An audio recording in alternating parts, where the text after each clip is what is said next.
Hey everyone, welcome to my YouTube channel. आज के इस वीडियो में हम बात करेंगे एक और बैच फ्लावर रेमेडी के बारे में जिसका नाम है हनी सकल।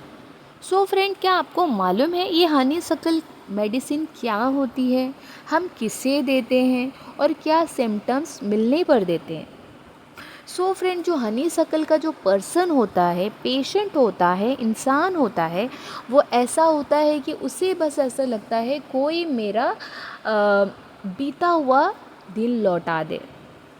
ओके, मतलब वो अपने पास्ट में रहते हैं, जो उनका पुराना गुज़र चुका है उस सोच में वो डूबे हुए रहते हैं, अपने ख़यालों में डूबे हुए रहते हैं, मतलब अपनी पास्ट की मेमोरीज़ में। चाहे वो मेमोरी अच्छी हो, खुश वाली हो या दुख वाली हो, उसमें वो सोचते रहते हैं, उसमें वो डूबे हुए रहते हैं, और जिसकी वजह से उनके जो प्रेजेंट वाला दिन है जो अभी चल रहा है उस पर फोकस नहीं रहता है, और जिसकी वजह से क्या होता है, वो कोई भी चीज़ अच्छे से कर नहीं पाते हैं, क्योंकि वो हर एक चीज़ जैसे वो पास्ट के बारे में सोचते रहते हैं, राइट। तो उनमें कहीं ना कहीं ऐसे पेशेंट जो होते हैं जो ख़यालों में डूबे हुए रहते हैं, अपने पास चीज़ों के बारे में सोचते रहते हैं, और वहाँ पर वो जब सोचते उनको डिप्रेशन होने लगता है, उनके अंदर वो सोच बैठी हुई रहती है, वो उदास से रहते हैं, और जहाँ जिसकी वजह से क्या होता है, जो उनका प्रेजेंट टाइम है या जो फ्यूचर आने वाला है उस पर वो ध्यान नहीं देते, उस पर वर्कआउट नहीं करते हैं, क्योंकि वो ख़यालों में डूबे हुए रहते हैं, अपने पास्ट चीज़ों के बारे में सोचते रहते हैं। सो फ्रेंड, हम यही हनी सकल रेमेडी के बारे में आज जानेंगे डिटेल में, और हम एग्जाम्पल्स भी लेंगे समझने के लिए, तो आपको ये मेडिसिन अच्छे से समझ में आ जाएगी। अगर आपको ये मेडिसिन पसंद आए तो आप इसे ज़रूर लाइक कीजिए, चैनल को सब्सक्राइब कीजिए, सो दैट आने वाली हर एक वीडियो ईजीली आपको मिलती रहे। So friend, now let's start with the Honey सकल रेमेडी।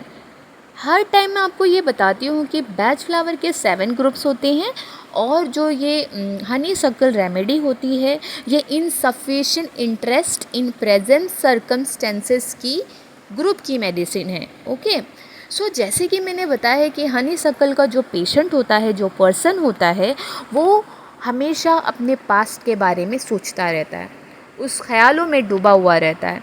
ओके, अभी हम यहाँ पर क्लैमिटिस भी डूबा हुआ रहता है, मतलब उसका प्रेजेंट में भी इंटरेस्ट नहीं रहता, और हनी सकल का भी प्रेजेंट में इंटरेस्ट नहीं रहता।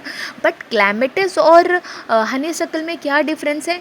क्लैमिटिस जो है ना, प्रेजेंट में उसका ध्यान इसलिए नहीं रहता है क्योंकि वो हमेशा फ्यूचर के बारे में सोचता है, वो ड्रीम सिर्फ सपने सजाता रहता है। ओके, बट हनी सकल क्या करता है, हनी सकल का प्रेजेंट में ध्यान क्यों नहीं रहता है? क्योंकि वो अपने पास्ट जो उसका हो चुका है, जो उसके दिन जा चुके हैं, जो गुज़र चुका है, उसमें खोया हुआ रहता है। ओके, अब यहाँ पर कैसे दोनों भी जैसे कि हनी सकल जो प्रेजेंट में ध्यान नहीं लगा पाता, क्योंकि उसका ध्यान सारा उसकी पास्ट में डूबा हुआ रहता है, खोया हुआ रहता है, और जिसकी वजह से जो उसका प्रेजेंट है वो उसमें कंसंट्रेट नहीं कर पाता है। बट क्लैमिटिस वाला क्या होता है, वो सोचता रहता है, वो खोया हुआ ज़रूर रहता है, बट अपने फ्यूचर के उसमें, अपने ड्रीम्स में खोया हुआ रहता है कि मैं ऐसा कर लूँगा, सिर्फ उसे सपने आते रहेंगे, ऐसा हो जाएगा, वैसा हो जाएगा। बट सपने सिर्फ सोचने या देखने से पूरे नहीं होते हैं, राइट। उस पर जब तक आप काम नहीं करो, जब तक उस चीज़ों को उस पर वर्कआउट नहीं करो, जब तक ओके अपनी चीज़ें जो अपनी आपकी रियलिटी है उस चीज़ों को सुधारने की कोशिश जब तक नहीं करेंगे, तब तक आप जो सोचते हैं वो पूरा नहीं हो सकता है। आपको वो पूरा करने के लिए उस चीज़ पर काम करना पड़ेगा, उस रास्तों को चुनना पड़ेगा, तब जाके आपके ड्रीम्स पूरे होते हैं। सो जो हनी सकल का पेशेंट होता है, जो पर्सन होता है, वो क्या होता है कि वो पास्ट की हिस्ट्री में, पास्ट की चीज़ों में खोया हुआ रहता है, और क्लैमिटिस का जो पर्सन और पेशेंट होता है वो अपने फ्यूचर के बारे में सोचता रहता है, ड्रीम, उसके सपने बड़े बड़े रहते हैं, ख्वाब रहते हैं बड़े बड़े, तो वो उसमें रहता है डूबा, और जिसकी वजह से प्रेजेंट में क्लैमिटिस का भी ध्यान नहीं रहता है और हनीसक्कल का भी ध्यान नहीं रहता है। फ़िलहाल हम हनीसक्कल रेमेडी के बारे में बात करेंगे।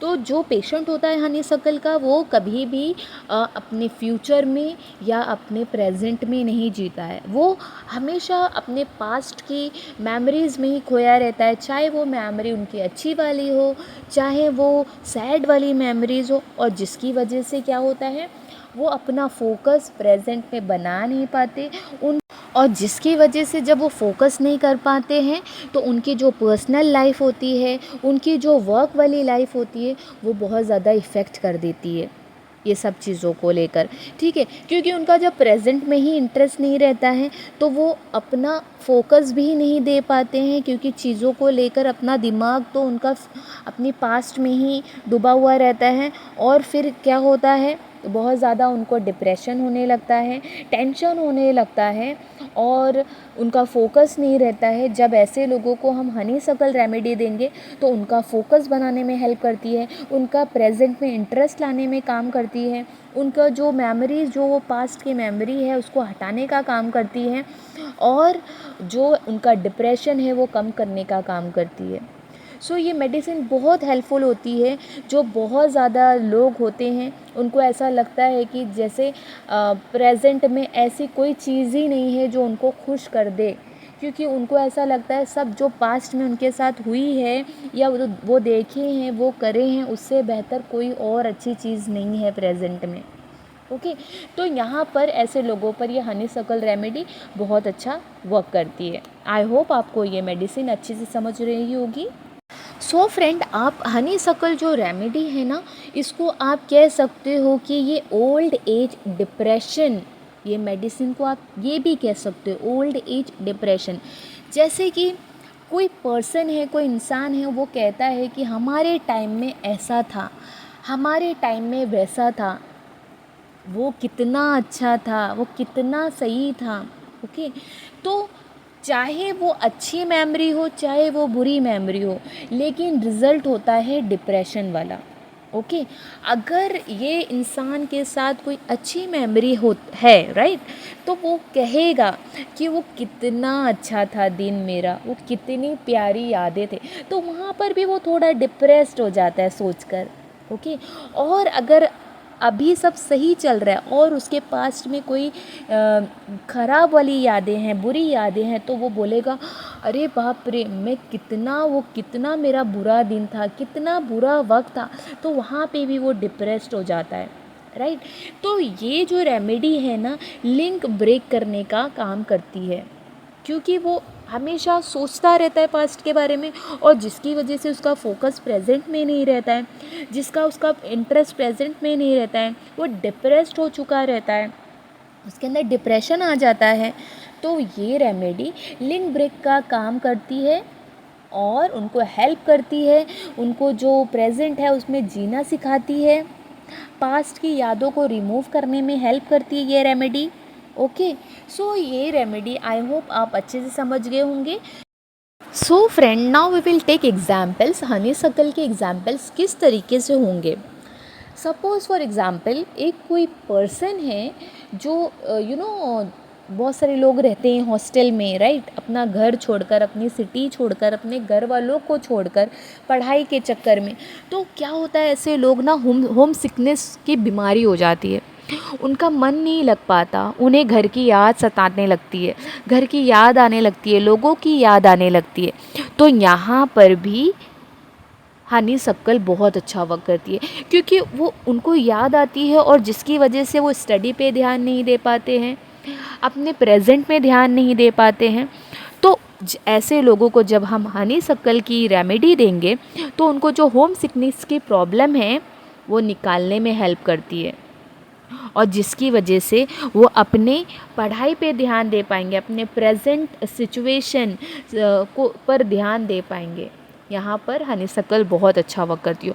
नेक्स्ट एग्जांपल हम लेते हैं, कोई XYZ कपल है जिसका डिवोर्स हो गया हो, जो सेपरेट हो गए हैं, बट अभी क्या हो रहा है कि वो अपनी जो मेमोरीज़ पास्ट वाली है उस पे ही वो डूबे हुए रहते हैं, और जिसकी वजह से अपना ध्यान नहीं लगा पाते, वो चीज़ों को भूल नहीं पाते हैं, और वो सारी चीज़ें सोच सोच कर डिप्रेस्ड हो जाते हैं, वो मूव ऑन नहीं हो पा रहे हैं अपनी लाइफ में।